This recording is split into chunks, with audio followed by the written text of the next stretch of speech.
आखिर यूपी में कांग्रेस की मजबूती से खुश क्यों है बीजेपी? क्या यूपी में एसपी बीएसपी की टेंशन बढ़ाएगी कांग्रेस? आगामी लोकसभा चुनाव में सबसे दिलचस्प मुकाबला उत्तर प्रदेश में देखने को मिलेगा, जहां एक ओर बीजेपी है तो वहीं दूसरी ओर एसपी बीएसपी गठबंधन है।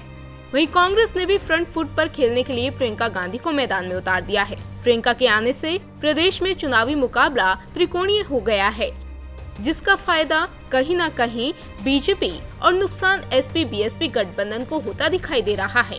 सियासी जानकारों की माने तो 2014 के चुनाव में गाजियाबाद, सहारनपुर, लखनऊ, कानपुर, बाराबंकी और कुशीनगर में कांग्रेस दूसरे स्थान पर थी। कांग्रेस इन सीटों पर मुकाबला त्रिकोणात्मक बना सकती है। वहीं बीएसपी के कुछ उम्मीदवार कमजोर दिख रहे हैं। इससे मुस्लिम वोटर भ्रम में पड़ सकते हैं कि वोट गठबंधन को दिया जाए या कांग्रेस को। कुछ शहरी सीटों पर बीजेपी के सामने कांग्रेस मुख्य प्रतिद्वंदी बन सकती है, जहां एसपी बीएसपी के पास दमदार नेता नहीं है। अगर सीट वाइज बात की जाए तो गाजियाबाद में कांग्रेस समर्थकों की अच्छी संख्या है। 2014 में राज बब्बर को बीजेपी के वीके सिंह के हाथों 5.67 लाख वोटों के अंतर से हार का सामना करना पड़ा था। 2009 के चुनाव में राजनाथ सिर्फ 90,000 वोटों से जीतने में कामयाब हुए थे। ऐसा तब हुआ जब बीएसपी उम्मीदवार ने राजनाथ के समर्थन में अपना पर्चा वापस ले लिया था।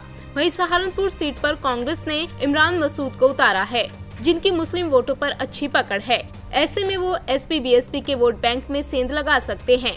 ऐसी सूरत में बीजेपी बाजी मार सकती है।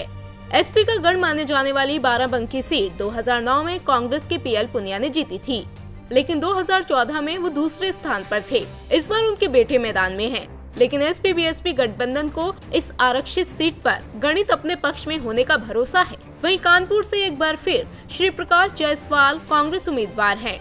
कानपुर में त्रिकोणीय मुकाबले से बीजेपी को फायदा हो सकता है। कुशीनगर से कांग्रेस के आरपीएन सिंह की बीजेपी से सीधी टक्कर हो सकती है, लेकिन मुकाबला त्रिकोणीय हुआ तो बीजेपी फायदे में रहेगी। जहां तक लखनऊ का सवाल है तो इस बार भी यहां से बीजेपी के राजनाथ सिंह उम्मीदवार हैं।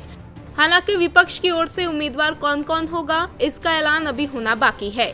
इसके अलावा फारुखाबाद, मुरादाबाद, फतेहपुर सीकरी और अलीगढ़ में भी बड़ा उलटफेर होने की संभावना से इनकार नहीं किया जा सकता है। इन सीटों पर कांग्रेस की दमदार मौजूदगी एसपी बीएसपी की टेंशन बढ़ा सकती है। इंडिया न्यूज़ वायरल की रिपोर्ट।